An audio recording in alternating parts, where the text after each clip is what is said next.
용감한 토크쇼 직설 시작합니다. 먼저 주식시장 상황부터 살펴보겠습니다. 장현재 아나운서가 전해드립니다.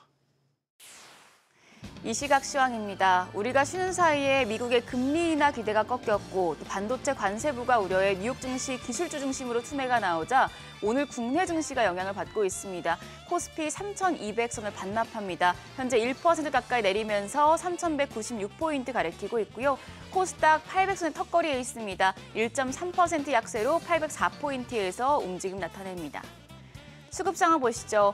오늘 유가증권 시장 외국인이 매도 우위를 기록 중입니다. 957억 원 팔아내고 있고요. 반면 기관이 248억 원, 330억 원 넘는 매수 우위, 개인 역시 726억 원 사자 포지션 취하고 있습니다. 코스닥 시장입니다. 여기서도 외국인은 팔아냅니다. 410억 원 매도 우위 기록하고 있고 더불어서 기관까지도 팔자 포지션 취하고 있습니다. 324억 원 매도 우위, 개인만 홀로 769억 원 순매수 기록하고 있습니다. 유가증권 시장 시총 상위 종목 거래가 확인하시죠. 오늘 반도체 투톱이 일제히 하락합니다. 삼성전자가 1.75% 약세로 7350원, SK하이닉스도 관세부가 우려해 2.8% 떨어집니다. 거래가 26만 9천 원으로 집계됩니다. LG에너지솔루션이 1.52% 약세로 38만 8천 원, 5위권 내에서 삼성바이오로직스만 유일하게 0.19% 상승을 키고 있고요. 삼성전자 우선주도 0.7% 약세 보여줍니다. 6위부터 10위도 보시죠. 한화에어로스페이스가 0.57% 약세로 87만 8천 원, 현대차 보합이고요. HD 현대중공업이 상승세 이어갑니다. 1.89% 오름세, 1.78% 강세로 거래가 48만 5,500원입니다. 두산에너빌리티가 강보합권 6만 5,600원에 거래되고 있고요. KB금융이 오늘 큰 폭으로 떨어집니다. 4.59% 하락하면서 10만 8천 원, 시총 10위까지 내려온 상황입니다. 코스닥 시총 상위 종목 거래가도 확인하겠습니다. 지금 5위권 내에서는 알테오젠만 유일하게 반등합니다. 1.37% 오름세로 거래가 44만 3천 원이고요. 반면 에코프로비엠이 3% 가까이 하락합니다. 13만 4,700원. 펩트론도 3.68% 조정받고 있습니다. 34만 500원에 거래되고 있고 에코프로가 1.54% 약세로 5만 7,700원. 파마리서치까지 0.58% 떨어집니다. 거래가 68만 원으로 나타나고 있습니다. 6위부터 10위입니다. 6위부터 10위권 내에서는 ABL 바이오만 상승합니다. 먼저 리바켄바이오는 2.3% 약세입니다. 거래가 15만 2,700원. HLB가 또 좀 낙폭을 보여주고 있습니다. 3.39%, 3.27% 약세로 거래가 39,950원이고요. 레인보우 로보틱스도 2%대 내림세로 거래가는 26만 7천 원입니다. ABL 바이오 계속해서 상승세 이어가고 있는데요. 오늘도 2%대 오름세로 거래가 89,300원이고요. 삼천당 제약은 1% 가까운 내림세 보여주고 있습니다. 18만 3,500원에 거래됩니다. 그럼 시장 특징적인 부분 체크하시죠. 오늘 비만 치료제 관련주가 강세 기록 중입니다. 국내 비만 치료제 시장의 마운자로가 빠르면 오는 21일부터 각 의료기관에서 환자들이 처방받을 수 있을 것으로 예상이 됩니다. 전체 비만약 시장의 70% 이상을 위고비가 장악한 상황에서 이 마운자로의 출시로 시장이 한층 확대될 것이란 기대감이 커지고 있는데요. 이 비만 치료제 관련주가 움직이고 있습니다. 특히 DXVX는 자회사가 차세대 약물 전달 플랫폼 기술을 미국 바이오 전문 기업에 약 5천억 원 규모의 수출했다는 소식에 오늘 14.3% 급등합니다. 거래가 2,615원이고요. 맞게 G2G 바이오가 18% 가까운 오름세로 11만 200원, 블루엠텍도 3.47% 강세 보여주면서 6,250원대 거래됩니다. 다음은 방산주입니다. 방산소주 같은 경우에 방탄솔루션 기업인 삼양컴텍이 오늘 코스닥 데뷔를 했는데요. 첫날부터 급등하면서 섹터 상승을 주도하고 있습니다. 삼양컴텍 현재 95.4% 폭등하면서 거래가 15,050원 기록하고 있고요.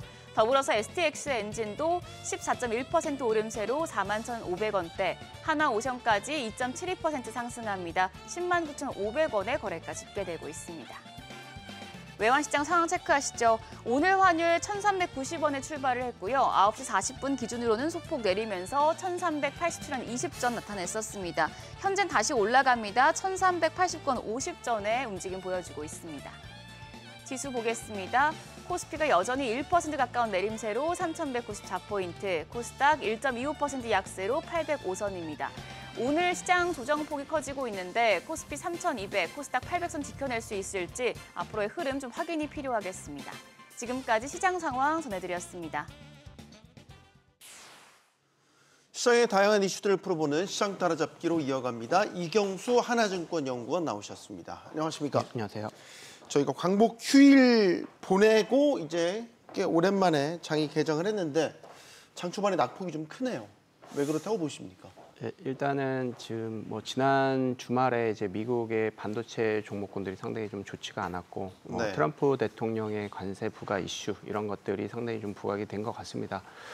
그리고 이제 미국의 PPI가 좀 높게 나왔죠. 그러면서 이제 전반적으로 약간 이제 인플레이션에 대한 우려, 그렇게 되면 이제 미국의 어떤 기준금리가 B컷에 대한 어떤 가능성이 좀 많이 낮아졌다. 그러니까 25bp 인하할 것이다. 이런 그 기존의 어떤 상당히 낙관적인 컨셉에서 보통의 기존의 어떤 그 컨셉이 좀 낮아지는 그런 측면으로 반영이 된 것 같습니다. 그러다 보니까 약간 성장주 위주로 좀 약간 좀 낙폭이 됐었고 그런 것들이 이제 누적이 돼서 오늘 증시에 약간 좀 떨어지는 모습이 관시된 것 같습니다. 그래서 오늘의 흐름 자체로 보면 IT 쪽이 상당히 좀 주가가 많이 좋지가 않고요. 네. 이렇게 좀 시장이 좀 변동성이 있으면 이제 믿을 것은 이제 실적뿐이지 않습니까? 그래서 네. 실적에 대한 어떤 기대감이 있는 이제 조선이라든지 방산 뭐 이런 쪽 같은 경우에는 상당히 좀 상대적으로 좋은 모습이 관찰되고 있습니다. 그래서 전체적으로 베타가 떨어질 때는 알파에 대한 관심도가 좀 높아지는 그런 형국이 아니겠느냐 이렇게 좀 생각이 들고 있고, 또 특징적인 점은 이제 고배당주들이 오늘 좀 많이 급락을 하고 있습니다. 네. 전에 이제 아나운서도 말씀 주셨지만은 은행주들도 상당히 좀 급락세가 좀 심하고요.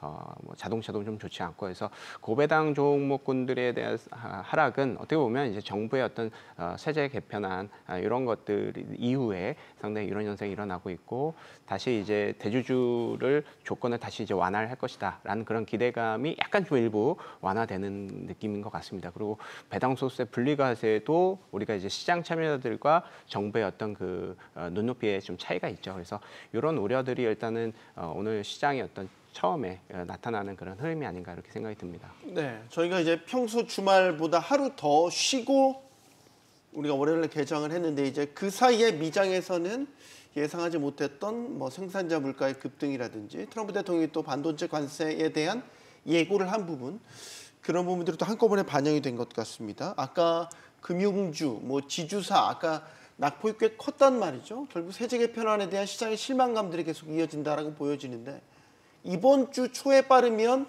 특히 주식 대주주 양도세와 관련해서는 정부의 최종 입장이 나올 것 같더라고요. 이렇게 되면 뭐 결론은 모르지만 코스피도 방향성을 좀 잡아간다 이렇게 볼 수 있을까요? 네, 일단은 그 대주주 요건을 다시 이제 50억으로 원복을 한다라고 했을 때는 시장 참여자들이 상당히 소위 해서 흥분을 할 것 같습니다. 정부가 이제 주시장 측면에서 조금 이제 소위 해서 이거죠. 민주당의 입장과 대통령의 입장 사이에 우리 이제 국민들 측면에서는 약간 이재명 대통령을 조금 더 우리가 이제 기대를 하는 것 같고요. 그래서 대통령실에서 과연 이 대주주 요건을 다시 50억으로 원복을 하게 된다면 실질적으로 주가의 어떤 임팩트는 클 수 있습니다. 근데 반대로 제가 이제 항상 말씀드리는 부분인데, 대주주 양도세만큼보다 이거보다 더 중요한 것은 배당소득세 최대세율입니다. 이것이 일단은 좀 많이 낮아져야 된다. 지금 이제 35%로 책정되어 있는 게 한 25% 이하로 떨어졌으면 좋겠다라고 말씀을 드리고 있습니다. 그래서 어떻게 보면 대주주 요건이 조금 완화되게 되면 사실 배당소득세 분리과세의 어떤 최대세율을 또 이걸 좀 낮출 것이다라는 그런 기대감까지 갖기는 좀 어려운 측면이 있습니다. 모두 다 우리가 기대대로 되는 것은 아니기 때문에, 그래서 어떻게 보면 지금 이제 대주주 양도세의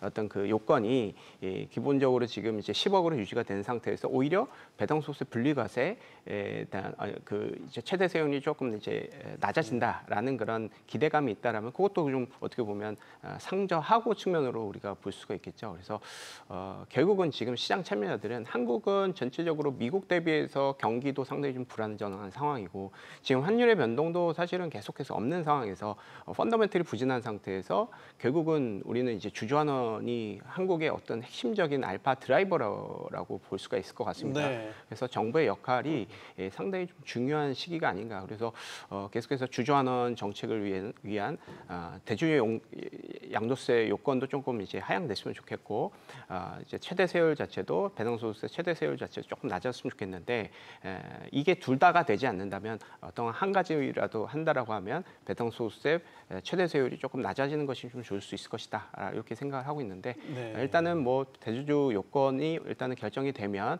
어느 정도 계속 이제 시나리오가 좀 이제 우리가 좀 갈피를 좀 잡을 수가 있지 않을까 이렇게 생각을 하고 있습니다. 네. 지금 시장이 민감하게 바라보는 것은 또 미국의 금리 방향입니다. 미국의 금리 방향이 중요한 거는 미국 금리 결정에 따라 사실 이제 이달 우리 한국은행도 금융통화위원회가 예정이 돼 있기 때문에 우리의 이제 금리 결정에도 영향을 미치기 때문이겠죠. 지난주에 사실 상반된 두 개의 물가 지표들이 나오면서 약간의 혼선이라고 할까요? 좀 금리 인하에 대한 혼선도 좀 있지 않았습니까?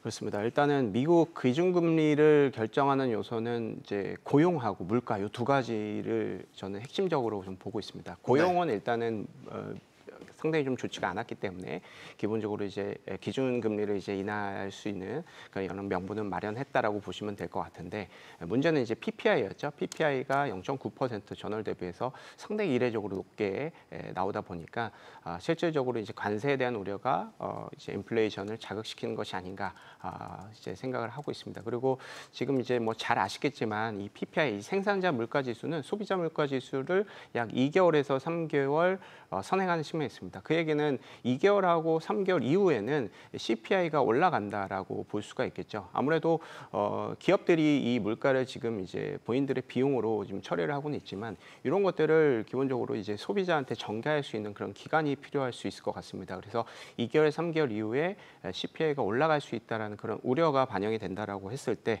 이렇게 되면 저희 기준금리 인하의 어떤 기대감이 조금 낮아질 수가 있겠죠. 그래서 실질적으로 고용하고 물가 이런 것들을 봤을 때 물가 같은 경우에는 CPI는 어느 정도 조금 이제 잡혀져 있는 모습이고 PPI가 올라가기 때문에 이게 이제 중립이라고 했을 때 고용에 일단은 이제 물가 그러니까 상당히 좀 좋지가 않기 때문에 금리를 이제 낮출 수 있는 명분이 마련된다라고 하면 토탈 스코어 자체는 약간 금리는 한 25bp 정도 떨어질 것이다라는 그런 기대감을 좀 가질 수 있을 것 같습니다. 그래서 일단은 지금 뭐 확률 자체가 한 90% 정도 되기 때문에 일단은 이 컨센서스대로 될 것이다라고 이렇게 보는 게 맞는 것 같고요. 네. 근데 이제 한국 같은 경우에는 조금 다를 수 있다라고 보고 있습니다.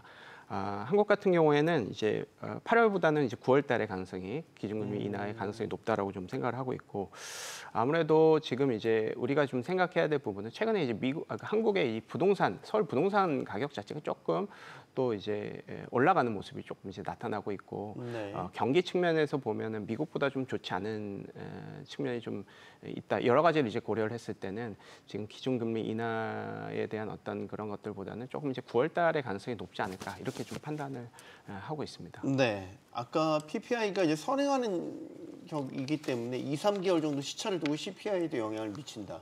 지금 미국 CPI가 최종 나온 게 7월까지잖아요. 네, 그렇습니다. 그러면 2개월이라고 한다면 8월 말고 9월부터는 앞서 생산자 물가가 급등했던 게 이제 CPI에 반영이 된다라고 본다는 말이죠. 지금 평균치는 천천히 오르긴 하지만 자극적인 부분은 아니란 말이죠. 그럼 이제 9월부터는 심각하게 만약에 CPI에 급등으로 같이 나타난다면 제가 여쭤보고 싶은 건 11월, 12월 FMC가 있지 않습니까? 네. 거기에 이제 확 후퇴되지 않을까 금리 인하 전망이 말이죠. 그렇죠. 일단은 뭐 이제 말씀하셨던 것 같이 이제 그 부분이 제일 우려가 되는 수준인 것 같습니다. 11월, 네. 12월 어떻게 보면 좀 많게는 50pp도 인하를 할 수가 있고 동결을 하게 되면 이제 시장 기대감과 완전히 이제 다른 모습이 되는 것이기 때문에 그래서 2, 3개월 이후에 어떤 그 CPI가 올라갈 수 있는 가능성은 좀 충분히 이 데이터상으로 보면 있다라고 보고 있습니다. 그런데 우리가 또 고려를 해야 될 부분은 지금 이제 근원 지표들이 조금 이제 좋게 나오고 있고요. 전체적인 CPI 지수는 조금 이제 완화되는 모습이 관찰되고 있어요. 그 얘기는 전체적으로 에너지라든지 이제 뭐 이제 원자재 이런 쪽대 어떤 그 물가를 좀 제외한 측면에서는 이제 물가 좀 이제 높은 상황으로 좀 나오고 있고 그렇기 때문에 지금 상황에서는 좀 글쎄요. 그러니까 연말에 어떻게 보면 또 미국의 그 경기도 보면 이제 계속해서 인플레이션 우려도 있고 이런 상황에서 경기가 조금 떨어진다고 가정했을 때는 또 이게 CPI가 또 우리 예상치대로 똑같이 이제 PPI 그대로 또 같이 가느냐, 그건 또 아닐 수가 있다라고 생각을 합니다. 그래서 일단은 그것은 좀 한번 경기 상황이라든지 에너지 지표라든지 에너지 어떤 레벨 수준 이런 것들을 같이 좀 고려를 하면서 좀 이제 살펴봐야 될 것 같은데요.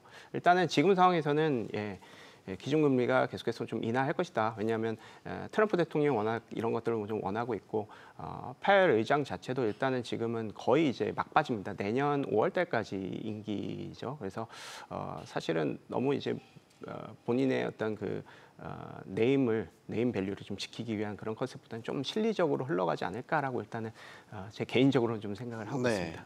자, 개인 투자자들은 지금 코스피가 지난주에도 소폭 오르긴 했지만 사실 3,200선을 두고 내려갔다가 다시 회복했다가 오늘 같은 경우도 지금 낙폭이 좀 커지면서 3,200선 밑으로 떨어졌습니다. 거의 3,200선을 중심으로 계속 공방이란 말이죠. 그러니까 방향성이 명확하지는 않고 세제 변화 같은 불확실성도 있고, 그러면 개인 투자자들은 사실 지금 포지션을 정하는 것보다 조금 더 관망하고 그 다음 스텝을 보는 건 어떨까라는 질문을 드린다면, 개인 투자자 입장에서는 결론적으로는 저는 이제 일단은 좀 주식 같은 경우에는 좀 이제 떨어질 때가 기회가 될 수가 있다. 특히나 이제 국내 증시 같은 경우에는 그렇게 생각을 하고 있습니다.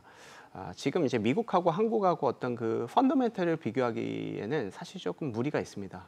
이제 그러면서 한국은 밸류에이션이 낮은 거죠. 한국의 밸류에이션이 한 12배 정도 되고 미국 같은 경우는 22배 이렇게 좀 펀더멘털을 반영한 그 레벨을 보여주고 있습니다. 그래서 한국이 뭐 주가가 오르기 위해서는 실적이 엄청나게 올라가야 된다. 이렇게 주장하는 거는 조금 이제 어폐가 있는 것 같습니다. 실질적으로 가능한 상황이라고 볼 수는 없을 것 같고, 다만은 이제 우리가 정부에서도 세제 개편안이라든지 이런 것들을 막 얘기를 하는 것 자체가 한국의 어떤 밸류업을 위해서 그런 것이잖아요. 12배면은 글로벌 대비해서 너무 낮은 수준의 어떤 밸류에이션이고, 그리고 한국의 리테일에서의 어떤 그 금융자산 비중, 특히나 국내 주식 같은 경우에 비중이 너무 낮은 수준이고, 그런 측면에서 지금은 주주 환원, 배당 성향 상향 이런 것들이 상당히 한국 증시에 상당히 좀 긍정적인 영향을 미치고 있었습니다. 그래서 그렇기 때문에 지금 정부라든지 이제 여당이라든지 이런 측면에서 보면 기본적으로 이 주주 환원에 대한 그런 그 인센티브를 상당히 좀 강하게 드라이브를 해줘야 되는 상황이 아닌가,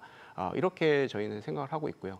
지금 이제 미국 같은 경우에는 중국도 마찬가지입니다. 모든 이 정부에서 기업들의 어떤 그 전반적인 그 기업의 어떤 기업하기 좋은 그런 환경을 계속해서 정책 입법을 하기도 하고요. 여러 가지 이제 코멘트를 통해서도 많이 이제 지원을 하는 측면이 있습니다. 그래서 그런 측면에서 보면 한국의 어떤 그 배당 성향을 좀 높이고, 그리고 기업들을 위한 어떤 그 코멘트라든지 역량을 좀 계속해서 같이 공유를 해주는 그런 컨셉이 되면 좀 더 좋지 않을까 이렇게 생각이 들고요. 그래서 주주 환원 관련한 어떤 그런 기대감을 계속해서 좀 부각을 시켜주는 그런 측면에서는 저희가 이제 개인 투자 입장에서는 조금 이제 현재로서는 기회가 될 수는 있다. 지금 주주환원 관련한 정책을 아예 안 할 수는 없잖아요. 지금 역사적으로도 가장 낮은 수준이고 글로벌 대비해서 상당히 좀 낮은 배당 성향을 좀 보이고 있는 상황이기 때문에 이런 것들을 좀 계속해서 좀 끌어올리는 그런 정부의 역할이 상당히 좀 필요하고, 이런 기대감을 개인 투자자들이 국내 증시의 어떤 저점 매수로 반영이 되지 않을까 이렇게 생각을 하고 있습니다. 네, 자 개별 이슈로 가보죠. 오늘 장에서도 삼성전자, SK하이닉스가 꽤 큰 하락세를 보이고 있습니다. 그 이유를 꼽자면 지난주 트럼프 대통령이 반도체 관세에 관해서 또 예고를 했습니다. 이르면 이제 이번 주에 발표가 될 것으로 보이는데 반도체에 200~300%의 관세를 부과하겠다라는 예고를 했단 말이죠. 또 한편에서는 미국 반도체 기업이죠. 인텔 지분을 정부가 인수할 수 있다라는 얘기. 그러니까 외국 기업들한테는 관세를 물리면서 자국 기업인 인텔 살리기에 나섰다. 뭐 이런 이제 지형이 지금 삼성전자, 하이닉스 오늘 제약 요인으로 작용을 하는 것 같습니다. 네, 그렇습니다. 이것도 사실 좀 상당히 조금 이제 씁쓸한 부분이 있습니다. 네. 미국 같은 경우에는 이제 칩스법이라든지 그거에 대한 어떤 재원을 통해서 인텔의 어떤 부실 자산을 이제 매입하기도 하고 국유화시켜서 반도체를 키우겠다라는 컨셉인 거죠. 사실 이제 반도체는 지금 이제 대만하고 한국하고 이제 워낙 잘하기 때문에 미국이 상대적으로 좀 소외됐던 측면이 좀 있었습니다. 그래서 이런 것들을 좀 만회하겠다라는 측면으로 반영을 해야 될 것 같습니다. 그렇게 되면 한국이 이제 기존에 잘했던 그런 반도체 쪽에서의 점유율은 조금 좀 떨어질 수 있겠다라는 측면으로 봐야 될 것 같고요. 그리고 관세 부분도 이것도 이제 상당히 좀 미국 기업들의 미국 반도체 기업들이 상당히 조금 유리한 측면이 있습니다. 그러니까 누가 봐도 이거는 지금 미국의 인텔을 비롯한 미국의 반도체 중소형주 부품 종목들을 밀어주는 듯한 어떤 그런 모습들이 관찰이 되고 있습니다. 그래서 네. 일단 이런 이 정부 지원 측면에서의 어떤 차이가 분명히 좀 나는 측면이 있다라는 측면에서 한국의 어떤 삼성전자하고 하이닉스는 좀 외로운 싸움을 하고 있는 것이 아닌가 이렇게 저희는 생각을 하고 있습니다. 그래서 네. 지금 이제 한국의 어떤 반도체 업종군도 그리고 관세 측면에서도 우리가 이제 미국에 많이 투자했던 측면이 있기 때문에 기존에 이제 트럼프 대통령의 이제 발언에 따르면 한국은 이제 관세가 없어야 되는 거죠. 미국에 이제 공장을 좀 지었기 때문에 그렇지만 이것도 어떻게 보면 트럼프 입에서 확인을 해야 되는 거죠. 한국하고 대만은 이제 관세가 없다. 근데 이제 그것은 이제 우리가 확정을 된 것이 아니죠. 트럼프의 어떤 입에서 나와야 되는 것이기 때문에 그래서 지금 상황에서는 반도체 쪽에 상당히 조금 실적 측면에서 반영이 될 수 있는 그런 부담이 좀 있다. 그리고 환율 측면에서도 지금 이제 1,400원을 넘어섰던 이제 환율도 있었는데 지금 조금 이제 안정화돼서 네. 그리고 달러도 계속해서 하락을 시킨다라는 미국 정부의 어떤 그 추진하는 그런 계획이 있잖아요. 그래서 어떻게 보면 사실 한국의 반도체 업종군들 지금 전체적으로 이 그로스도 많이 역성장 가능성이 있고 지금 실질적으로 2분기, 3분기 역성장으로 컨센서스가 좀 지키고 있습니다. 그런 측면은 상당히 좀 부담이 되는 측면이 있습니다. 그래서 저희가 그래서 보면 이제 하반기에 그러면은 삼성전자냐 하이닉스냐 이거를 이제 선택해야 될 때 네. 저는 오히려 삼성전자가 조금 더 낫지 않을까.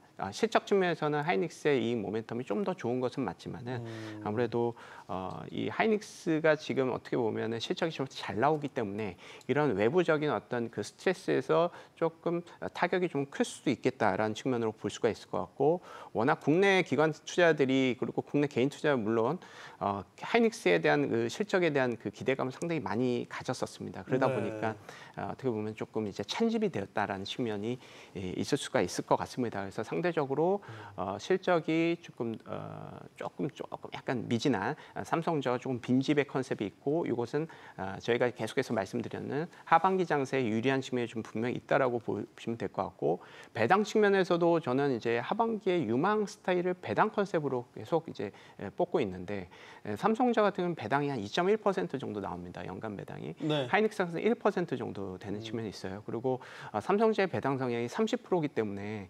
35% 이상이 되지 않아서 아직까지는 분리과세가 적용이 되지 않는 거죠. 그래서 네.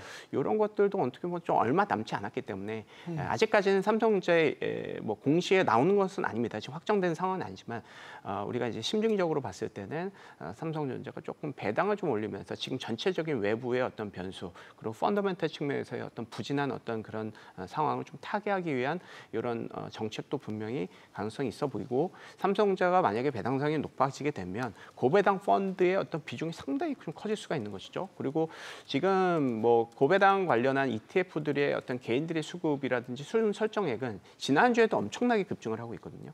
그러니까 개인 투자들은 무엇보다도 배당에 대한 한국의 배당에 대한 관심은 상당히 좀 진심으로 나타나고 있다는 것입니다. 한국은 실적보다는 지금 일단은 주주환원을 먼저 하고 나서 실적을 챙기자라는 컨셉의 수순으로 이미 다 심리적으로 다 들어가 있기 때문에 저희는 이제 하반기에 어떤 주력 컨셉을 누가 배당을 늘릴 수 있을 것인지 이것이 핵심일 것 같습니다. 그래서 이런 측면에서는 삼성전자뿐만 아니라 고배당 종목군들도 오늘 많이 하락을 하지만 네.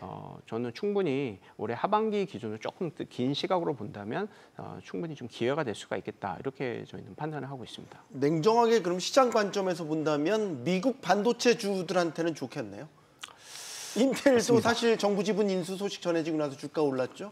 마이크론도 사실 실적 가이던스도 괜찮고 뭐 미국 정부의 정책적 수혜도 기대되는 부분이기도 하고 뭐 이제 이 질문을 드린 게 이제 미장에 대한 질문을 드리기 위한 건데 뉴욕 증시 같은 경우는 사실 엇갈린 경제 지표가 나오긴 했지만 금리 인하 기대감도 여전한 것 같고 고점이긴 한데 계속 가왔단 말이죠. 여태까지 말이죠.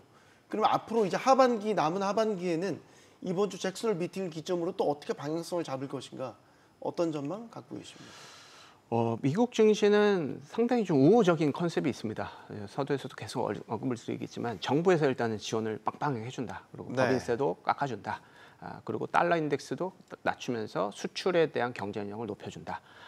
그리고 전체적으로 기술력도 상당히 많이 가지고 있죠. 그래서 일단 실적 측면에서의 미국 증시라든지 미역 기업들을 소위 얘기해서 이제 깔 수가 없습니다. 계속해서 전체적인 이익의 포션을 계속 잠식을 해가고 있어요. 지금도 그렇습니다. 그리고 국가별의 이익 모멘텀을 보면 실적 추정치의 변화를 보면 미국이 너무 압도적이에요.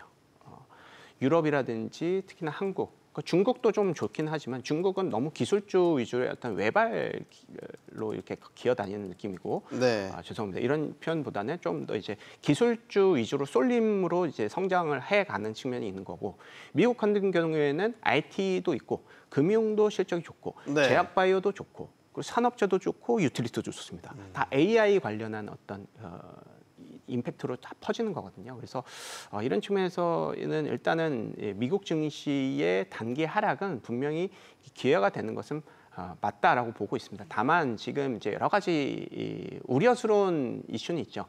AI가 이제 어떻게 보면 지난주에 뭐 이제 리포트가 많이 회자가 됐었죠. AI가 기본적으로 소프트웨어를 이제 잠식을 한다. 그러니까 코딩 자체가 소프트웨어 회사를 대신을 해주기 때문에 전체적으로 IT 섹터는 AI 빼고는 나머지는 다 이제 약간 좀 기근화될 수 있다. 이런 우려가 분명히 있는 것이고, 그리고 또 지금 이제 보면 이제 인플라 쪽인데 코어위브 측면에서 보면 코어위브가 지난주 실적에서 보면 매출은 잘 나왔는데 적자였다는 것이죠. 적자가 상당히 확대했는데 그 이유를 살펴보니 이 데이터 센터를 이제 운영하기 위한 그런 이제 그 인프라, 전력 인프라가 상당히 미진했었다. 라는 측면으로 그래서 데이터 관련한 전력 측면에서의 그 비용이 좀 많이 들었다. 그래서 지금 AI에 대한 기대감이 많이 크긴 했지만 이게 전력으로 지금 다 100% 커버되는 것이 맞아? 이런 우려도 있었던 것 같습니다. 그리고 지금 PPI 좀 또 안 좋게 나오면서 전체적으로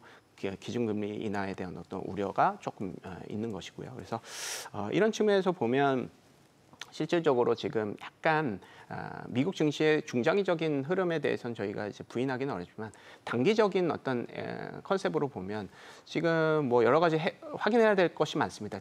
잭슨홀 미팅도 금요일 날 마찬가지고 네. 또 다음 주죠. 그 엔비디아 실적도 나오지 않습니까? 네, 그러네요. 엔비디아 실적은 근데 또 꾸준하게 실적 컨센서스 올라가고 있습니다. 근데 지금 그 안에서 또 보면 중국이 또 거기서 또 얘기를 하고 있죠. 보안 이슈를 제기했죠, 최근에? 예, 그렇기도 하고 이제 뭐 미국의 어떤 그러니까 엔비디아가 중국으로 수출하는 그 이익을 미국 정부가 취한다는 컨셉을 알기 매출 때문에 15%를 맞습니다. 세금처럼 떼가는. 세금을 떠가는데 그런 측면에서 보니까 이제 중국은 본인들이 사가면 미국 정부에 돈을 주는 꼴이 되다 보니 중국 같은 경우는 이제 중국 기업들, 중국 국영화 기업들한테는 이제 엔비디아를 쓰지 말아라. 화웨이 칩을 써라. 네, 그런 측면으로 계속 들어간다라는 것이죠. 그래서 실질적으로 보면 엔비디아의 실적도 상당히 변수가 될 수 있습니다. 그래서 지금 이제 미국 증시가 빠져서 기술주 위주로 지금 풀 베팅을 하자라고 얘기하기가 좀 어려운 환경이 되는 거죠. 네. 중장기적으로 실적이 좋은 것은 맞지만 왜 지금이어야 되느냐라는 측면으로 봤을 때는 조금 더 8월달, 9월달 그리고 이제 8월달, 9월달 같은 경우에는 미국 증시의 역사적으로 펀드적으로 봤을 때는 상당히 좀 주가가 좋지 않은 달입니다. 그래서 8월달, 9월달을 오히려 좀 트레이딩 컨셉으로 좀 관심을 갖자. 어떻게 보면 고밸류보다는 저밸류가 좀 좋을 수가 있고 주가가 좀 올랐으면 좀 팔고 주가 떨어지면 좀 매수를 하는 그런 트레이딩 컨셉이 조금 현명한 투자에 좀 도움이 되는 시기가 아닌가 그렇게 생각이 듭니다. 네. 시장 따라잡기 여기서 마무리하겠습니다. 하나증권 이경수 연구원이었습니다. 고맙습니다. 네, 감사합니다.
이재명 정부가 이른바 노란봉투법 추진 의지를 다시 한번 보였습니다. 임기 5년 동안 이행할 국정과제안에 이 노란봉투법을 포함시킨 건데요.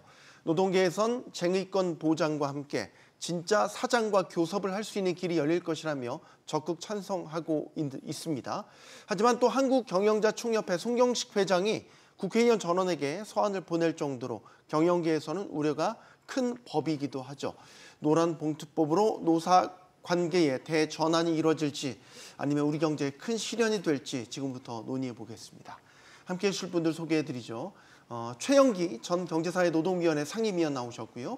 또 가톨릭대 경제학과 양준석 교수, 고려대 노동문제연구소 안종기 연구교수 나오셨습니다. 안녕하십니까? 네. 안녕하세요. 용감한 토크쇼 직설은 SBS 비즈 뉴스 앱과 유튜브에서 실시간으로 시청하실 수 있습니다. 국정기획위원회가 노란봉투법과 5인 미만 사업장 근로기준법 적용 확대 등 노동계 수건이 담긴 정책을 국민보고에 담았습니다. 이재명 정부가 임기 동안 친노동정책 추진에 대한 의지를 드러냈다. 이런 평가가 나오고 있는데 여기에 대해서 어떻게 보시는지 먼저 한 말씀씩 듣겠습니다. 위원님. 네. 뭐 의지가 이미 실현되고 있죠. 실천되고 있습니다.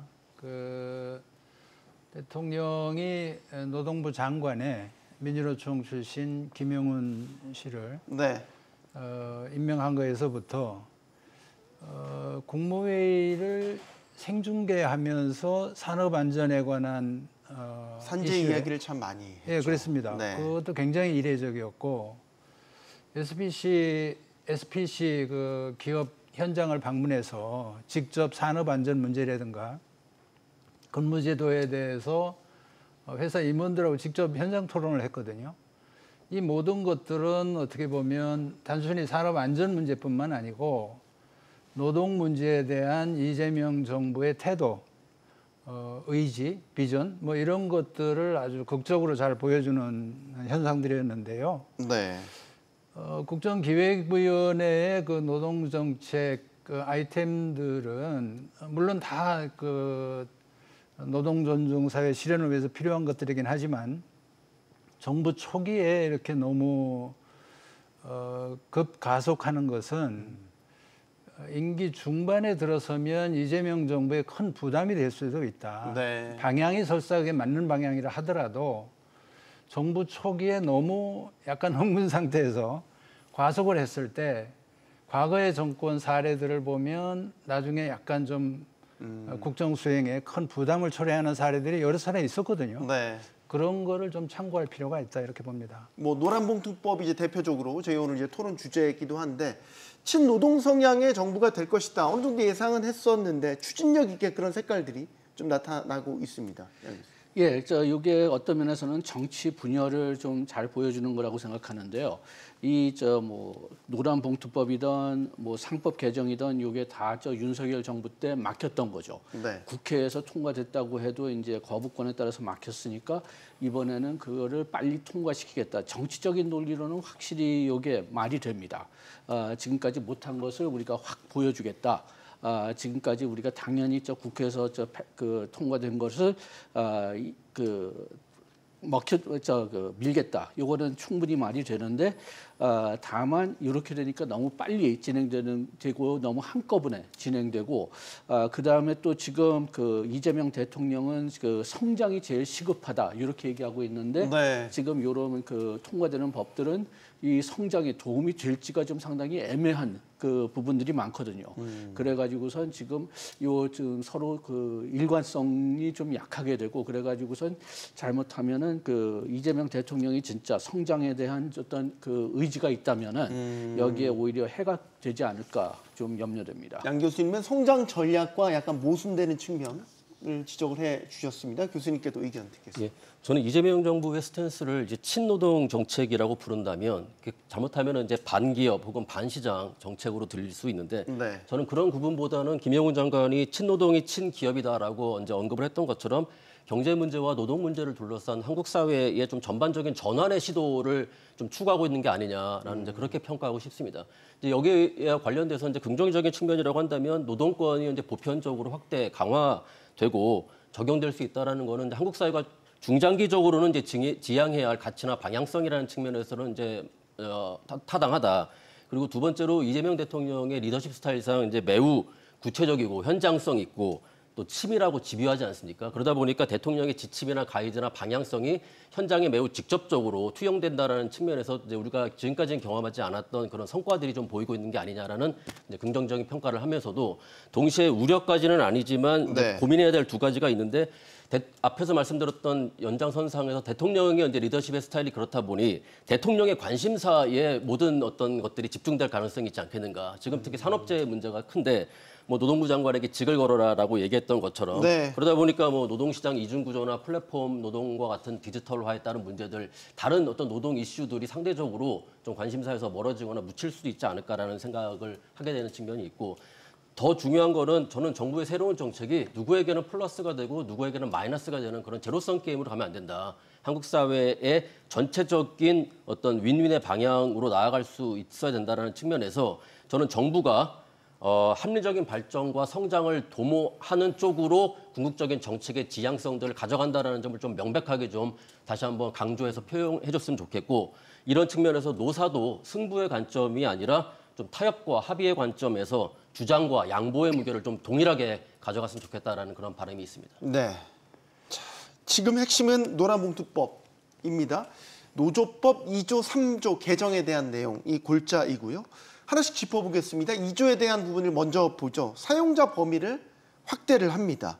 그러니까 근로계약 당사자가 아니더라도 실질적으로 지배 결정할 수 있는 지위에 있는 자도 사용자로 본다. 바로 이것 때문에 원청과 하청 간에 직접 협의 대상이 된다라는 거죠. 이게 이제 기존에 우리가 해왔던 그 수백 개의 협력사들, 협력사의 또 다른 협력사들, 이제 이런 그 구조가 이제 한 번에 다 바뀔 수 있다라는 점을 경영계에서 우려를 하고 있는 것 같아요. 그러니까 이게 우리나라 노사관계 기본 체제하고 좀 어긋나는 그 법 개정이에요. 무슨 뜻이냐면 우리나라 기업들의 노사관계라는 거는 한 사업장 내에서 노사가 교섭하고 파업도 한 사업장을 대상으로 해서 하는 건데 이것은 자기 기업 소속이 아닌 근로자들과 상대해서도 교섭을 해야 될 의무가 생기는 거거든요.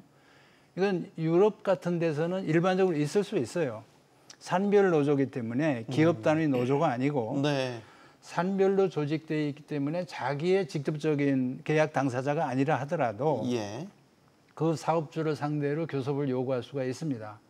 근데 우리나라는 그런 체계가 아니었거든요.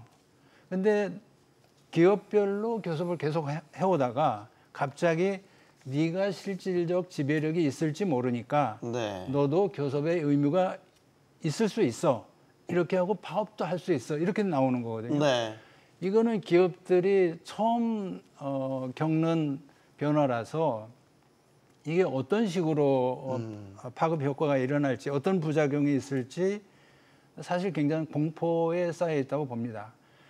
노동계와 민주당 쪽에서는 이거를 10년 동안 논의했던 이슈다. 충분히 논의했다 이렇게 얘기를 하지만 우리 같은 사람들이 볼 때 이 노란봉투법의 이슈는 마치 여야, 노사, 뭐 보수, 진보 이렇게 양 진영으로 쫙 갈라져 가지고 이건 절대 안 돼. 이건 반드시 해야 돼. 이렇게 줄다리기를 하다가 탄핵이란 사태로 정치적으로 한쪽이 줄을 놔버린 거예요. 줄다리기를 하다가. 그러니까 이게 어떤 정상적인 어떤 대화와 타협으로 가지 않고 한쪽이 일방적으로 포기를 하고 나자빠진 상태에서 줄이 그냥 한쪽으로 확 쏠려버린 그런 꼴이거든요. 그래서 이것은 정책의 내용의 디테일을 토론하기 이전에 정책 추진 방식이 굉장히 불안하고 불길하다. 이거는 노조법 2조는 특히 기존의 노사관계 시스템, 노동조합의 운영체계의 근본적인 질서 변화이기 때문에 이게 어떻게 영향을 줄지가 굉장히 불투명합니다. 그러니까 노동계가 얘기하는 그런 문제가 있긴 있어요. 하청 사장하고 아무리 얘기해봐야 원청에서 하청 단가를 조정해주지 않으면 우리의 임금 근로조건을 변경할 수가 없으니까 진짜 그 결정권자 나와서 테이블에서 같이 교섭합시다 얘기할 수 있는데 그것을 푸는 방법이 노조법 2조를 직접 손대가지고 사용자의 개념을 확대하는 게 올바른 방향인지는 굉장히 이것은 의문이 많이 따르고 정부는 이게 오랫동안 약속했던 거기 때문에 밀린 숙제를 한다고 그냥 이렇게 저질러 버릴 수 있지만 네. 이게 2년, 3년 실제 법이 시행됐을 때 산업 현장에 어떤 파급 효과가 있을지는 굉장히 걱정스럽다. 알겠습니다. 네. 일단 정리를 좀 해보죠. 그러니까 원청하청 간의 그동안의 구조가 이제 근본적으로 바뀌는, 그러니까 노조법을 이제 아예 사용자 범위 확대를 손을 대는 거기 때문에 찬반이 분명히 있을 수 있고, 위원님께서는 일단 일시적인 혼란 같은 것들을, 그다음에 논의되는 과정에서의 어떤 정치적 합의 이런 것들이 좀 부족해 보인다는 지적을 주셨습니다. 이 교수님 어떻게 보세요? 원청 하청 간의 근본적인 변화가 예상이 되긴 하는데 이게 이제 긍정적인 변화일지 혼란으로 올지 예측하기가 쉽지는 않은 부분인 것 같습니다. 그러니까 예를 들면은 뭐 현대차 같은 경우에 이제 협력사가 한 5천 개 정도에 달한다고 하는데, 그래서 경영계에서는 그러면 현대차가 예를 들면 이들 하청 협력업체와 전부 다 교섭을 해야 될 수도 있는 상황 아니겠냐라는 이제 이론적으로는 그렇죠. 그렇죠. 예, 그러면 그거는 사실 지금 현재 올라온 개정안에 의하면 이론적으로는 가능한 시나리오입니다. 그래서 경영계에서 이제 우려의 목소리가 나오는 건데, 다만 노란봉투법 상에서는 근로자의 노동 조건을 실질적이고 구체적으로 지배 결정할 수 있는 사람이 사용자다라고 이제 이 개정안이 나와 있기 때문에 결국 실질적 지배력이 핵심인데, 즉 구체적이고 실질적 지배력이라는 조항이 어떻게 해석되느냐에 따라서 지금 다양한 논쟁의 여지들이 지금 아직까지 산적해 있는 겁니다. 이건 뭐 이후에 법원의 차원에서 어떤 결정이 나오느냐 이런 부분들에 따라서도 매우 달라질 수 있고요. 그리고 고용노동부 장관께서는 얼마 전에 인터뷰에서 현재 하청 노동자들의 노조 조직률이 매우 낮기 때문에 어떤 분쟁이나 쟁의의 기반이 약하다. 그리고 원청과의 계약 해지가 언제든지 발생할 수 있는데 하청 노동자들이 호기롭게 이렇게 분쟁을 하기는 어렵다라고는 이제 예상을 하셨는데, 제도적인 틀이랑 구조적인 틀이 갖추어진다면 사실은 단기간적으로는 지금보다는 노조 조직률이 높아질 가능성은 있고, 또 노동권이 보호 범위가 확장되면 그 안에서 어떤 분쟁과 쟁의의 양태들은 저는 단기적으로는 일어날 가능성, 더 증가할 그런 가능성이 있습니다. 그리고 우리가 아시는 것처럼 이른바 노동의 이중구조라는 측면이 상징하는 것처럼 원하청 노동자들 간의 그런 형격하고 차별적인 어떤 처우가 존재하고 있는 사업장 실태를 고려하면 단기간에는 하청 노동자들에 의한 조직률과 어떤 쟁의의 어떤 양태들이 증가할 가능성이 높기 때문에 이것들이 특히 뭐 삼성전자, 현대자동차, SK하이닉스처럼 이런 원하청 관계가 다양하고 복잡한 기업일수록 조금 난항이 예상되는 상황들이 좀 있다는 것은 객관적으로 우리가 예상해 볼 만한 사실이다. 저는 그렇게 생각합니다. 양 교수님. 예, 저도 저 두 분 해석하고 동의하고요. 여기서 몇 가지 좀 더 말씀드린다면은, 이렇게 우리나라에서 이렇게 파견 근무자 그 제도가 난무하는 이유가 우리나라 노동 경직성 때문이죠. 그래서 이 노동 경직성을 풀기 위해서 이제 다 어떤 편법적인 방법을 지금 쓰고 있는데, 이것도 하나의 대표적인 그런 방법인데, 이걸 끊어버린다면은 그럼 우리나라 노동 경직성은 더 심해질 거다. 그렇게 된다면은 뭐 지금 일단 직장 가지고 계시고 보장돼 있으신 분들은 뭐 좋을 텐데, 지금 직장을 새로 구하는 분들이나 좀 그 정년에 가까우신 분들은 좀 상당히 좀 문제가 생길 수가 있다. 이거를 먼저 말씀드리고, 그 다음에 두 번째 문제는 지금 그 지금 이 파견 근무자들은 다 지금 파견 회사하고 계약을 하고 있는데, 그 계약을 무시하고 그냥 원천자한테 갈 수가 있다. 그렇다면 계약 자체가 무의미화되거든요. 이거는 원청과 하청 업체 간의 계약 자체가 무효화된다. 그렇죠. 그러니까 그렇게 된다면은 뭐 우리가 계약을 하는 이유는 일단 노동 관계를 떠나 가지고선 계약을 하는 이유는 양쪽에 어떤 그 예측 가능성을 주고 거기에 따른 비용을 줄이고 그렇게 해서 그 경제 활동을 활성화시키는 의미를 가지고 있는데, 이렇게 계약을 뭐 무시할 수가 있다는 것을 굉장히 쉽게 만든다면은, 그렇다면 요거는 전체적인 그 경제 영향이 클 수가 있고, 마지막으로 지금 이렇게 해서 그 원천자가 그 실제로 주다 이렇게 정하게 된다면은 우리나라 산업 구조가 어떻게 될지 한번 장기적으로 생각해 볼 수가 있습니다. 하청 회사의 의미가 없어지는 거죠. 그렇다면은 다 큰 회사로 모일 수밖에 없게 만든다면은, 그러면은 오히려 우리나라 경제 자체가 더 경직적으로 되지 않을까. 몇 개의 큰 기업밖에 더 없다는 거죠. 직고용 체계로 많이 전환되기 때문에 수많은 협력사들이 존재 이유가 사라진다. 존재 이유가 사라지고 그렇게 된다면 융통성도 없어질 뿐만이 아니라 작은 회사들이 이제 좀 그 활성화할 수가 있고 뭐 우리나라에서는 그런 예가 그렇게 많지는 않지만 이 작은 회사들이 더 커질 가능성도 없어지는 거죠. 그러면 이 노조법 2조 개정 말고 다른 식으로 원하청 간에 지금 나오고 노동계에서 제기하는 불공평 문제, 처우 문제 해결할 수 있는 방법이 있어요? 그러니까 가장 그러니까 전문가들 중에 노란봉투법을 반대하는 전문가들 중에 하는 반론은 네. 아니, 지금도 그 하청 노동자들의 단결권이나 교섭권이 제한되고 있는 건 아니다.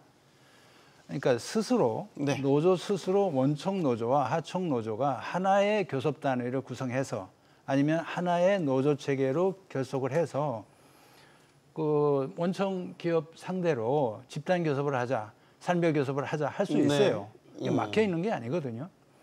근데 그거를 원청 노조가 사실은 반대를 합니다. 같이 협상하기 싫은 거예요. 임금 근로 조건의 차이가 크기 때문에 경합해서 협상하는 거를 오히려 원청 노조가 싫어하죠. 그러니까 현실적으로 그게 어렵기 때문에 어떻게 보면 그 원청 기업한테 그 교섭 부담을 지워주는 꼴인 거예요.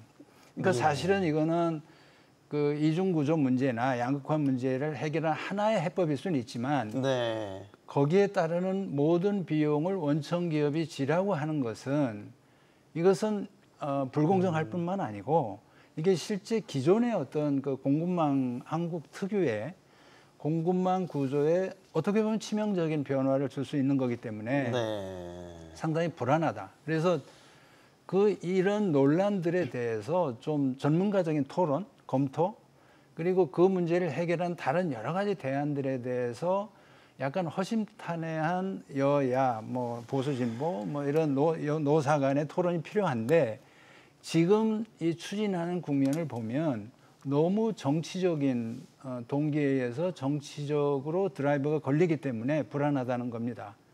그래서 최소한도 한 3개월 정도만이라도 어떤 네. 그 한시 위원회 같은 걸 설치해서 뭐 노사라든가 공익의 어떤 그 한정된 전문가 위원회를 구성해서 3개월 내에 어떤 결론을 내달라. 무한정 사회적 대화하는 거는 좀 어렵겠지만 네. 한시적인 기간을 설정해서 그 안에 결론을 내주면 여러 가지 우려하는 거 이런 것들에 대해서 충분히 대비책을 세워서 법 개정에 나가겠다. 이렇게 해도 늦을 일이 아니거든요. 그러니까 왜 이렇게 속도전을 하는지에 대해서는 기업들은 사실 이 상황이 거의 내후외환 상황이라고 보거든요. 관세 15% 부과돼 가지고 지금 밖에 이걸 방어하기 바쁜데 안에서 노란봉투법이란 또 다른 위험 부담이 오니까 이게 어떻게 대처될지 모르는 그런 상황이고 이 기업들이 지금은 정권 초고 허니문 기간이기 때문에 내놓고 얘기를 못 한다고 저는 봅니다. 경제단체를 비롯해서 네. 주요 대기업들이 자기 목소리를 못 내요. 그러니까 암참이나 유럽 상공회의소나 이런 데 내세워가지고 자기들 얘기를 이렇게 대변하게 하는데 이것도 굉장히 이례적인 일인 거예요. 그러니까 언로가 지금 막혀 있는 상태다. 허니문 기간이기 때문에. 네. 그래서 이런 기간 동안에 이렇게 큰 변화를 이야기할 수도 있는 큰 법을 그냥 밀린 숙제 처리하듯이 하는 거는 이재명 정부 입장에서 보면 상당히 네. 부담스러울 수 있다. 알겠습니다. 혹시 제가 안 교수님께 여쭤보고 싶은 거는 원청과 하청 간의 직접 교섭 자체에 반대를 하시는 건지 아니면 이 노조법 개정을 통해서 하는 걸 반대를 하시는 건지 조금 더 명확하게 의견. 그러니까 저는 기본적으로 앞에서 말씀드렸던 것처럼 지금 노조법 2, 3조가 지향하는 가치나 방향성에 대해서는 원칙적으로 동의합니다. 네. 원칙적으로 동의하고 또 지금 말씀하셨는데 이제 중요한 것은 법이랑 제도를 통해서 모든 것들을 규제하고 강제하던 시스템이 사실은 타당한 방법은 아니죠. 그 사회의 문화나 토양과 사회적인 어떤 인식과 동의들이 이루어지면서 이제 자연스럽게 제도와 법으로 투영되고 발전하는 것이 중요한데 지금 최영기 원장님께서 잠깐 말씀하셨지만 지금 원하청 노동자들 간에 그동안 우리 사회에 구축되어 온 어떤 대립적 혹은 갈등적 이런 관계들 그래서 원청 노동 노조와 하청 노조가 사실은 통합해서 같은 교섭의 장을 마련하기가 현실적으로 거의 불가능한 상황으로 이미 되었기 때문에 네. 저는 현실적인 상황을 고려하면 이거를 법제도적으로 뭔가 틀을 바꿔놓는 노력이 불가피하다. 이거를 지금 다시 문화나 인식과 어떤 타협과 동의의 이런 방식들을 통해서 뭔가를 장기적으로 도모를 하자는 어떤 바람은 희망적이긴 하지만 지금 현실적이지 못하다. 그렇기 때문에 지금 노조법 2, 3조를 통해서 틀 자체를 바꾸는 노력들은 의미가 있고 그 원칙적인 방향성에 대해서는 저는 필요하다고 판단하는 거고 다만 네. 지금 말씀하셨던 것처럼 너무나 많은 난제들, 예측되지 않는 난제들이 많기 때문에 네. 뭔가 교섭 대상을 단순화하거나 최소화하는 것, 또 교섭 대표성이나 어떤 쟁의의 주체들을 좀 명확하게 하고 교섭의 어떤 권한이나 주제 같은 것들을 조금 달리 설정한다는 등 어쨌든 경영계가 우려하고 있는 이런 절충적인 우려 사항들을 좀 해소할 수 있는 절충적인 방안들에 대한 모색은 반드시 필요하다. 저는 그렇게 네. 판단하고 있는 겁니다. 3조 개정 내용을 보면 이거 손해배상 책임의 제한에 관한 부분인데 이것도 지금 그 제한을 좀 확대하는 부분으로 이야기가 되고 있습니다. 그러니까 노동조합이나 근로자에 대한 손해배상 책임을 면제하거나 제한하는 규정을 이제 명시를 하고 있습니다. 이렇게 손해배상 청구 제한을 하게 되면 재계 우려는 지금 그거죠. 불법 파업도 늘어난다. 딱 지금 이 논리 아닙니까? 공감하십니까? 저는 어느 정도 공감합니다. 일단 교과서 법정제약서부터 시작하면은 가장 효율적인 그 배상 방법하고 그리고 또 예방 방법은 그 기업이 그러니까 피해자가 피해받은 만큼 보상을 받는 겁니다. 그런데 지금 뭐 여러 가지 이유로 지금 보상 그런 이런 파업 때문에 기업이 어떤 그 피해를 입었다면은 그 손해를 보상받을 수가 있느냐? 보상 못 받거든요. 상당 부분 적게 받기 때문에 그렇기 때문에 어떤 면에서는 그 보상을 못 받을수록 이런 불법 파업을 할 수 있는 인센티브를 주는 거죠. 그런데 좀 개선될 여지는 있을 것 같습니다. 이게 원칙적으로는 노조에 배상을 물어봐야 되는데 개인한테 물어본다. 이 개인이 진짜 피해를 직접적으로 줬다는 증거가 없으면은 그러면은 그런 조치가 이루어지면 안 되지만은 노조에서 피해를 못 받는다면은 이게 어떤 대체 수단으로 등장한 거죠. 그래가지고선 이런 법의 개조가 좀 필요할 것 같고 여기에 대해서 뭐 제가 가장 많이 아는 예는 미국의 예인데 미국에서 노조가 파업한다면은 네. 그러면은 경찰이 동원되기 전에 노조 자체가 동원됩니다. 그래가지고 노조들이 피해가 너무 크지 않도록 자기네들 내부적으로 통제를 합니다. 네. 그렇게 되니까 기업들도 피해가 크지 않고 그 다음에 노사 관계도 어느 정도 안정적으로 유지되고 그 다음에 또 국민의 지지를 받을 수가 있죠. 근데 이 네. 손배 문제는 사실 그러니까 오래된 문제고 약간 악용된 것도 사실이에요. 기업들에 의해서 악용된 예, 지역. 악용된 사례도 있습니다. 뭐 법적으로 따지면 손해배상 청구할 수 있는 권한이 있긴 하지만 그걸 넘어서서 노조 활동을 억제하는 그런 약간 보복적인 그런 수단으로 활용이 됐기 때문에 이건 손을 보는 건 맞습니다. 그리고 여기에 대해서는 어느 정도 국민적 합의가 저는 있다고 봐요. 네. 경영계도 이 문제만큼은 이게 좀 과도했다. 그리고 이런 3조 법 개정에 대해서는 동의할 수 있다. 이런 정도 좀 맞다고 봅니다. 네. 근데 이게 이제 나름의 역사가 있어요. 우리나라에는. 과거에는 이게 불법 파업을 하면 이제 손배를 하는 건데 과거에는 노조가 영세하니까 기업들이 형사 고발을 해서 감옥에 갔습니다. 그래서 노조 지도자들이 감옥에 너무 많이 가 있는 거예요. 그러니까 OECD 국가나 이런 데서 볼 때 너희 나라는 노조 운동하다가 감옥 가는 게 그게 선진국이냐 이런 비판을 받아서 그럼 너희는 어떡하냐? 우리는 손배로 해결한다 이렇게 된 거예요. 거기서 배워온 겁니다. 그래서 이게 한 15년, 20년뿐이 안 됐어요. 과거에는 불법을 저질러도 손배 청구할 생각을 안 했습니다. 우리나라 네. 기업들이. 그러니까 이제 가능하면 감옥에는 안 보내고 손배로 해서 경제적 압박을 가해서 이 문제를 해결하자 이랬던 건데 네. 그게 이제 너무 남용이 과도하다. 되고, 예, 네. 그렇죠. 그래서 이거는 2조, 3조 개정에 대해서는 큰 이견이 없을 거다 저는 그렇게 봅니다. 근데 사실 이제 노란봉투법의 출발도 쌍용차 사태, 당시 불법 반대 파업에 참가한 노조와 노조원을 대상으로 47억 원의 손해배상, 사실상 갚을 수 없는 수준의 이제 어떻게 보면 보복적인 손해배상을 청구하니까 그때 당시 이제 노란봉투 담아서 그 소송금을 지원해줬다. 이게 이제 출발점이 됐지 않습니까? 그러니까 악용된 측면이 있다는 점에서 봤었을 때 요거는 교수님도 개정의 필요가 있다라고 보시는지? 예, 그러니까 말씀하셨던 것처럼 불법적인 파업에 대해서는 여전히 그러니까 노조법이 개정되더라도 불법적인 파업이라든가 불법행위, 폭력, 시설 파괴 이런 것들에 대해서는 지금 손해배상이 가능합니다.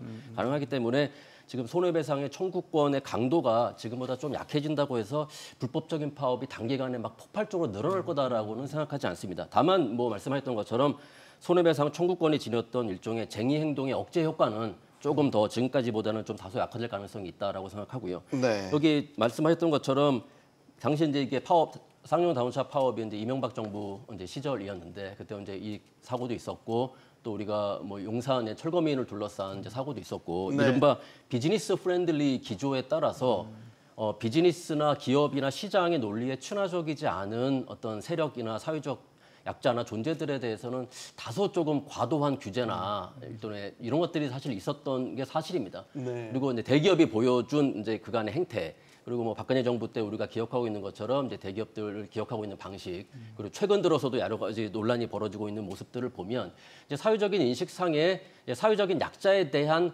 것들을 이제 합법적인 방식을 통해서 이제 통제하거나 규제하는 것들과 동시에 이제 이면에서는 이제 권력을 둘러싼 약간의 이해관계와 관련돼서 편법적인 행태를 보여온 게 아니냐라는 그런 이제 사회적인 국민적인 좀 인식들이 있었기 때문에 요 3조의 조항들에 대한 큰 저항이 발생하지 않는 이제 그런 이유들이 아닐까라고 이제 생각하기 때문에 그런 면에서 보면 뭐 전부는 아니지만 일부지만 어쨌든 그 시장의 지배력을 갖고 있는 대기업들이 일정 정도 좀 자초한 부분들이 좀 있다. 저는 그렇게 판단하지만 원칙적으로는 헌법에서 보장된 이 파업권, 가장 기본적인 시민권이라 할 수 있는 파업권이 이제 이 민법에 의한 손배 구조에 의해서 일정 정도 좀 부정당해 온 역사, 그 사례들에 대한 어떤 반성의 어떤 이런 시도가 아닐까 저는 그렇게 좀 규정을 하고 싶습니다. 네.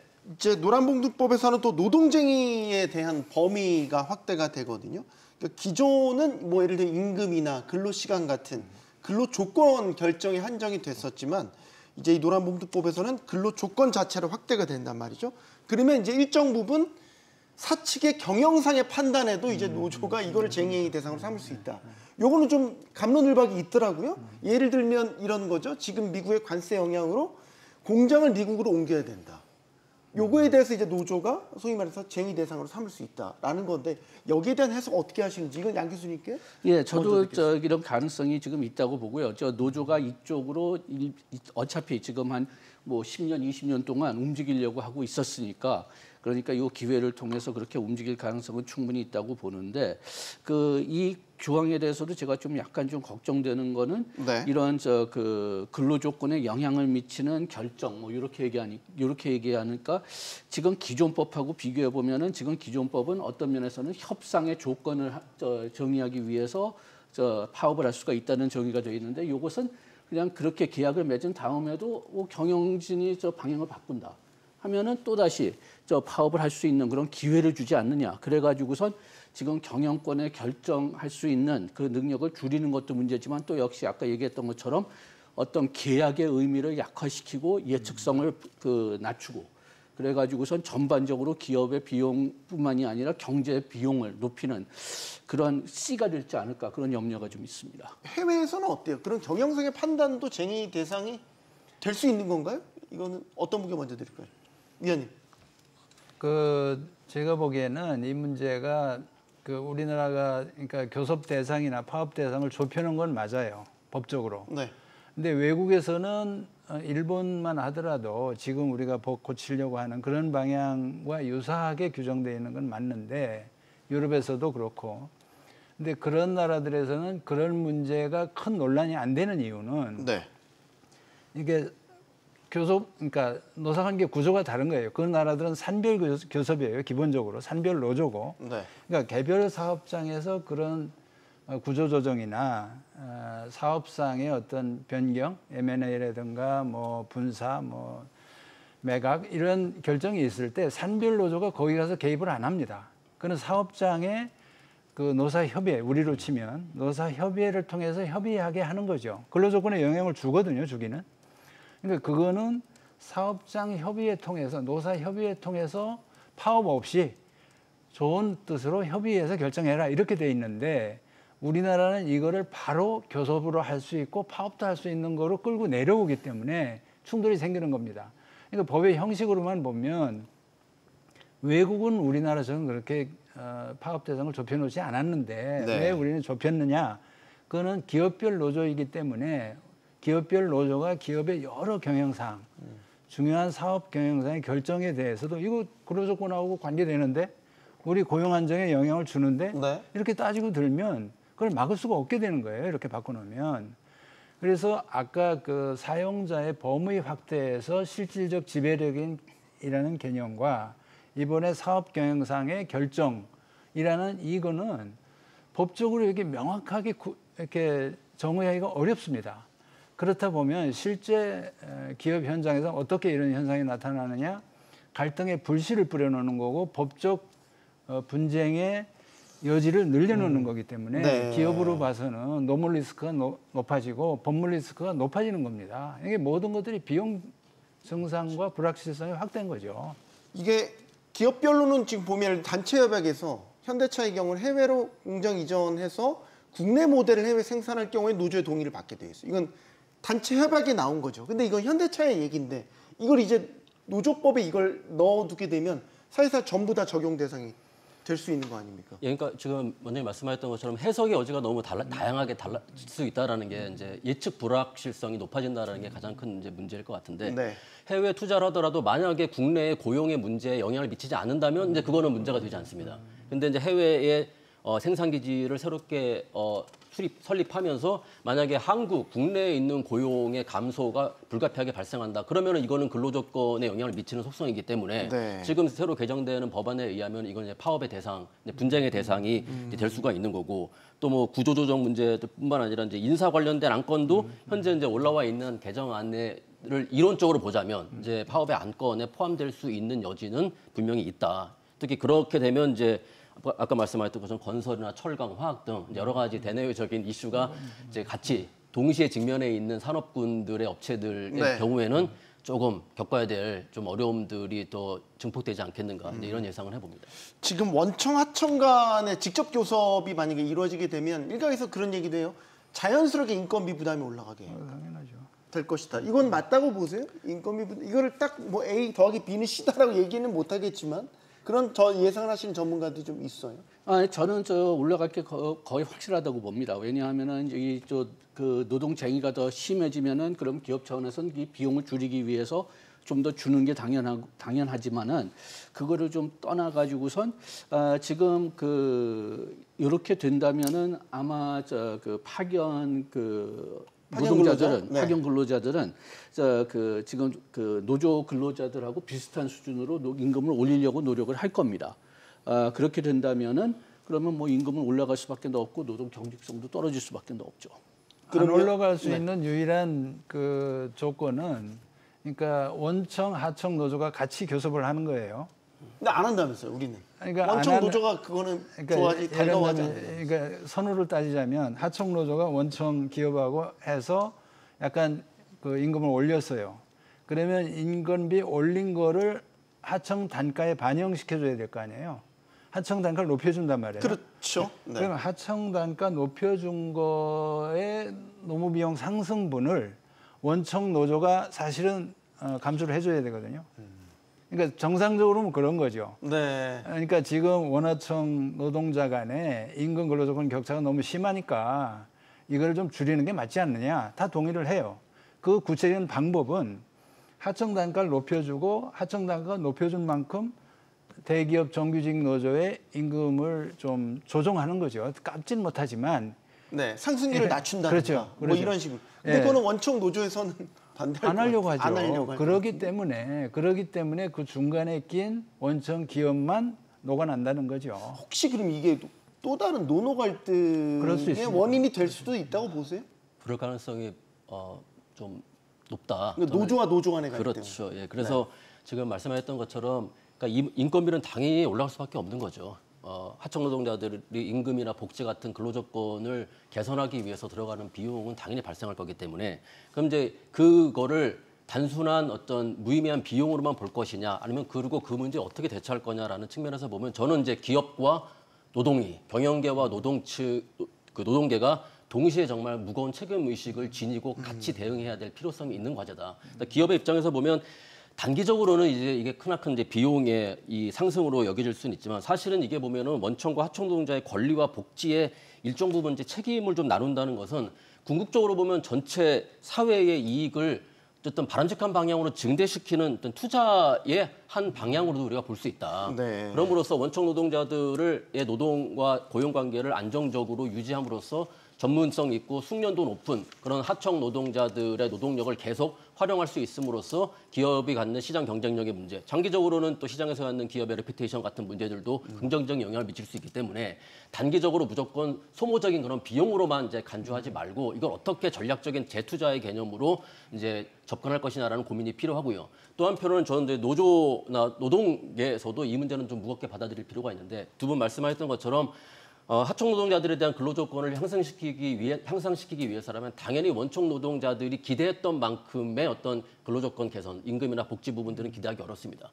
그런 부분들에 대한 재조정이 필수적으로 필요할 수밖에 없다. 온전히 추가되는 비용을 기업이나 회사가 온전히 부담할 수 있는 역량의 상황이 아니라면 이것은 결국은 원청 노동자들이 갖고 있었던 기존의 어떤 권리와 이런 복지의 범위들에 대한 어떤 조정들을 통해서 하청 노동자들과 함께 나누는 어떤 이런 이 틀들을 갖춰 나가고 이것들이 이와 같은 전략 양보는 뭐 이렇게 손해가 아니라 전략적인 양보이고 전략적인 양보란 장기적으로 보면 본인들의 이익을 더 상승시킬 수 있는 어떤 재조정의 방식으로 이해해서 접근해야 되지 않겠냐라는 그러한 바람을 갖고 있습니다. 이재명 정부에서는 연장선상이긴 하지만 동일가치 노동, 동일임금 원칙을 근로기준법에 명문화하는 이런 방안도 현재 추진할 계획입니다. 이게 이제 연장선상에 있는 거죠. 정규직과 비정규직, 그렇습니다. 원청 근로자와 하청 근로자 간에 만약에 같은 사업장에서 동일 노동이라고 한다면 거기에 대한 지급 보장을 비슷하게 맞춰준다는 건데 이게 이제 원칙으로 법적 원칙으로 맞는 거죠. 네. 맞는 거고 이것은 어떻게 보면 노동시장 아니면 우리나라 임금체계 패러다임을 변화시키는 근본적인 질서 변화인데요. 이게 실제 실현되려면 많은 변화가 있어야 됩니다. 우리나라 보상 체계가 많이 변하고 있다고는 하지만 아직까지는 연공 서열형이기 때문에 대기업 정규직, 공공부문 정규직들은 동일가치, 동일노동, 동일임금이 사실은 실현이 안 되는 경우가 많거든요. 네. 그래서 이 문제를 고치긴 고쳐야 돼요. 더군다나 AI와 로봇과 이런 기술 변화가 굉장히 급속하게 진행되고 있기 때문에 네. 과거에 그런 어떤 보상 체계로 새롭게 진출하는 테크 기업에서의 어떤 젊은 혁신 노동자들을 잘 이렇게 뽑아서 이렇게 유지할 수 있겠느냐? 과거의 시스템으로는 안 된다. 그러니까 지금 판교에서도 이미 자꾸 노조를 통해서 이게 단체교섭을 통해서 임금을 올리려고 하는 그런 현상들이 나타나는데 미국의 네. 실리콘밸리를 보면 노조 안 찾아가거든요. 자기 경쟁력으로, 자기의 실적으로 보상을 받기를 원하고 기업 옮기는 거에 대해서 그렇게 부담이 없습니다. 그러니까 기술의 변화나 지금 우리나라 기업들은 이미 글로벌 기업이기 때문에 국내의 그런 어떤 과거의 연공서열의 임금 체계로는 감당이 안 돼요. 네. 그러니까 이걸 바꿔줘야 되는데 그 기존은 동일가치, 동일노동, 동일임금이 맞습니다. 그러려면 이게 이제 법에다 그냥 넣는다고 해서 될 문제가 아니고 실제 기업에서 이 원칙에 맞게 어떻게 임금 체계를 변화시킬 것이냐, 그리고 여기에 맞게 정년제도나 이것은 어떻게 또 변화시킬 것이냐, 이 단품 메뉴가 아니고 이거를 노동시장 전체에 영향을 미치는 거기 때문에 세트 메뉴로 짜서 이걸 어떻게 개혁할 거냐를 얘기를 해야지 법에다가 이걸 넣겠다. 이거는 뭐 구호로는 뭐 적절할지 모르지만 실현되기 어려운 그런 문제라고 봅니다. 알겠습니다. 지금 유럽 주한 유럽 상공회의소에 이어서 미국 상공회의소, 암참까지 이번 노조법 개정, 노란봉투법에 대해서 우려한다는 입장을 표명을 했습니다. 이거를 얼마나 심각하게 받아들여야 될까? 뭐 일각에서는 국내 경제단체가 좀 요청해서 이런 입장을 냈다라는 이야기도 있기는 한데 이게 정말 엄살인 건지 아니면 정말 심각하게 받아들여야 되는 건지. 지금 그 외국인 투자를 우리가 직접 투자를 우리가 적극적으로 지금 추진하려고 한다면은 그러면은 암참이나 유로참의 이야기를 좀 심각하게 들어야죠. 왜냐하면은 여기서 기업들도 그 외국인들이 투자하는 기업들도 우리나라 기업들하고 똑같은 문제를 맞게 될 거니까요. 네. 아까 그 동일 노동, 동일 그 임금을 말씀하셨는데 이게 정확히 얘기해야 된다면은 동일한 생산성은 동일한 임금이 될 거다. 그게 원칙으로 나가야 될 거예요. 물론 너무 추상적이지만은. 그런데 만약 그 이런 식으로 지금 생산성에 무관하게 정치적인 압력이나 또는 그 파업만으로 임금을 정하게 된다면은 그렇다면은 뭐 우리나라에 투자할 기업들 별로 없죠. 심각하다고 보세요. 진짜 그 주한 그 미 상공회의소나 유럽 상의에 대한 입장 표명을 저는 그러니까 우리나라 시장이 이미 외국인 투자 유치에 나름대로는 그래도 우호적인 정책 기조를 이제 유지하고 있고 투자 환경도 뭐 다른 국가들에 비해서 그렇게 규제나 이 제한이 심하거나 네. 그러지 않다라고 보기 때문에 당장 단기간에 심각한 수준으로 외국 기업이 당장 철수를 하는 이런 모습들이 단기간에 이렇게 크게 발생할 가능성이 높지는 않다.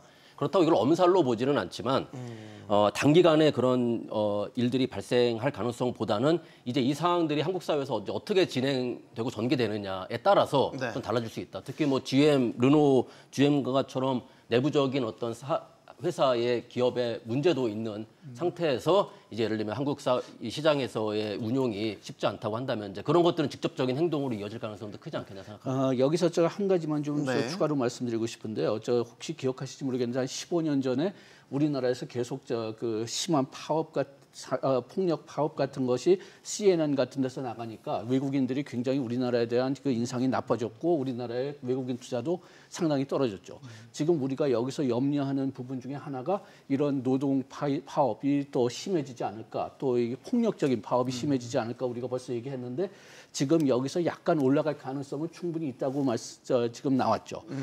그렇다면은 이런 현상들이 좀 더 많이 나타나고 이게 해외로 보도된다면은 지금 있는 기업들은 빠져나가려고 해도 빠져나가기가 어려우니까 별로 그렇게 줄지는 않을 거예요.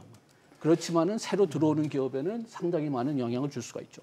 그 암참 회장 인터뷰를 보면 네. 그러니까 대형 제조업이 들어와서 뭐 공장 세우고 뭐 파업하고 이런 걸 걱정한다기보다는 근데 아시아 지역의 글로벌 기업의 아시아 본부를 싱가포르로 갈 거냐 그 대만으로 갈 거냐 홍콩으로 가냐고 할 때 네. 서울을 생각할 때 가장 우려되는 건 너무 리스크라는 거예요. 그리고 그것이 구체적으로는 예를 들면 우리나라 노동법에서는 뭔가 조금 이게 잘못 불법을 저지르면 바로 형사처벌로 들어가기 때문에 네. 전과자가 된다. 그래서 지금 노조법 2조를 그렇게 누구하고 교섭해야 될지 모르는 상황에서 하청노조가 교섭 요구를 했는데 너 나하고 직접적인 뭐 지배력이 없기 때문에 나 교섭 안 해. 이렇게 했을 때 하청노조가 원청사를 대상으로 부당노동 행위야 하고 들어오면 이건 형사처벌 대상이 되거든요. 그러니까 외국 기업의 여기 법인장으로 왔을 때 아니 자기가 기업 활동하다가 갑자기 그 전과자 기록이 남게 되는 거는 이거는 상상을 초월한다는 거죠. 그래서 실제 그런 일이 많지 않다 하더라도 네. 법 규정이 그러면 외국 기업들의 글로벌 기업들의 CEO들은 꺼린다는 겁니다. 네. 자, 노란봉투법에 대한 외국인 단체들의 반응, 여기에 대한 평가를 좀 해봤습니다. 조금 다른 이야기 해볼게요. 정부가 현재 일주일에 15시간 미만 근무하는 아르바이트생이 한 직장에서 만약에 2년 이상 근무를 하면 무기계약직으로 의무 전환하는 방안을 추진한다고 합니다. 이걸 이제 공공부문부터 도입하겠다라는 건데 이 얘기 들으니까 딱 생각나는 게 이제 정규직 전환법이잖아요. 정규직 전환법에 대한 평가가 다양하겠지만 사실 2년짜리 단기 계약직을 양산했다는 비판을 피하지 못하고 있습니다. 이게 또 다른 정규직 전환법이 되는 것 아니냐 우려도 있는데 교수님께 의견 여쭙겠습니다. 저는 뭐 단기적으로 비슷한 현상이 발생할 가능성은 매우 높다라고 생각하고요. 네. 장기적으로는 초단시간 근로자의 그 노동이 필요한 그 수요가 있는 시장 자체가 감소하거나 이제 사라질 가능성도 있지 않을까. 특히 이런 것들은 고령자 노동 시장에 미치는 영향이 좀 매우 직접적이고 타격이 클 거다라는 좀 생각을 하게 됩니다. 근데 이게 그 모델은 이제 울산 동구의 이제 모델로 제가 알고 있는데 울산 네. 동구에서 이제 구청의 레벨에서 이제 구청이 직간접적으로 관리하고 있는 기관들, 산하 위탁 기관들의 이제 초단시간 근로자들에게도 이제 이 노동권을 보호하는 이제 방식으로 이 정책들을 시작을 했는데 그래서 그때 제가 기억하기로는 예산이 한 2억 2천 정도 책정된 걸로 알고 있습니다. 그러니까 구청의 이제 구의 레벨에서는 이제 특히 그리고 구가 관리하고 있는 직간접적으로 직접 관리하고 있는 어떤 기관들의 관련된 노동 조건의 개선이라고 하는 부분들은 현실적으로 충분히 이제 커버할 수가 있는데 이제 이것들이 국가적인 수준으로 이제 확산된다. 지금 공기업이라고 공공기관을 늘려간다고 한다면 본사 하나만 있는 데가 아니라 전국적으로 이제 지부들이 이 존재하고 있는 기관들이 대부분이기 때문에 이제 거기서 각각의 필요에 따라서 이제 이 채용하는 초단시간 근로자들의 문제가 조금은 부담이 될 수가 있고 이제 궁극적으로 이제 민간으로 이제 확산하는 거가 이제 쉽지가 않은 문제이기 때문에 네. 이 문제가 조금 더 즉각적인 어떤 규제로서 내지는 이 강제 사항으로서 가기보다는 조금 더 논의가 좀 필요한 사항이 아닐까라는 생각을 하게 됩니다. 네. 예, 짧게만 부탁드립니다. 저는 부정적인 효과가 더 크다고 생각하지만 정부가 진짜 여기서 마음이 있다면은 몇몇 공업체를 정해가지고서 거기서 한번 실험을 해본 다음에 결과를 보고서 내야지 이렇게 한꺼번에 한다고 하면 나중에 문제가 엄청나게 커질 수가 있습니다. 알겠습니다. 자, 노란봉투법은 이재명 정부의 국정 5개년 계획에도 포함됐습니다.